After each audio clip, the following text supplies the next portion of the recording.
रतन टाटा ने क्यों नहीं की शादी, जाने अधूरी प्रेम कहानी का भारत चीन युद्ध से क्या संबंध है। टाटा ग्रुप के मुखिया रतन टाटा का बुधवार 9 अक्टूबर की देर रात निधन हो गया। उनके निधन से भारत ही नहीं बल्कि पूरी दुनिया के उद्योग जगत को तगड़ा झटका लगा है।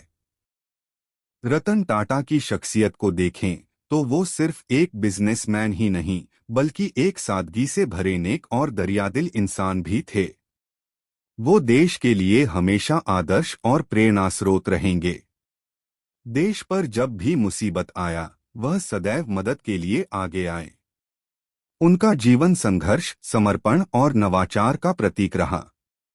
रतन टाटा ने अपने जीवन में शोहरत और दौलत तो खूब हासिल की, लेकिन एक चीज की कमी हमेशा बनी रही, वह थी प्यार। आपको ये जानकर आश्चर्य होगा कि देश के सबसे बड़े कारोबारी की प्रेम कहानी अधूरी रह गई। उनकी लव स्टोरी में चीन विलेन बन गया था। 28 दिसंबर 1937 को मुंबई में जन्मे रतन टाटा का पालन पोषण उनकी दादी नवाजबाई टाटा ने किया, क्योंकि जब वो महज 10 साल के थे तभी उनके माता पिता में तलाक हो गया था। रतन टाटा के दिलो दिमाग पर इस घटना का काफी गहरा असर पड़ा था। अपने माता पिता में हुए अलगाव ने उन्हें वैवाहिक जीवन से हमेशा दूर कर दिया।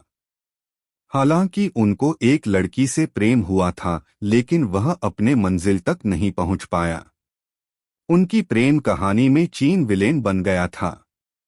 अपनी अधूरी प्रेम कहानी की जिक्र रतन टाटा ने ही एक इंटरव्यू में किया था।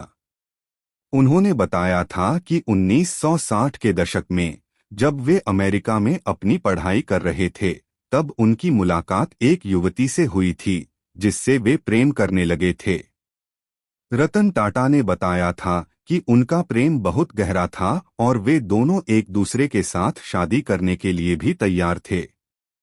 रतन टाटा उस समय अमेरिका में ही रहना चाहते थे और अपनी जिंदगी वहां बसाने की योजना बना रहे थे, लेकिन दादी की तबीयत बिगड़ने पर उन्हें भारत आना पड़ा। भारत आते ही चीन से लड़ाई छिड़ गई और वो वापस नहीं लौट पाए।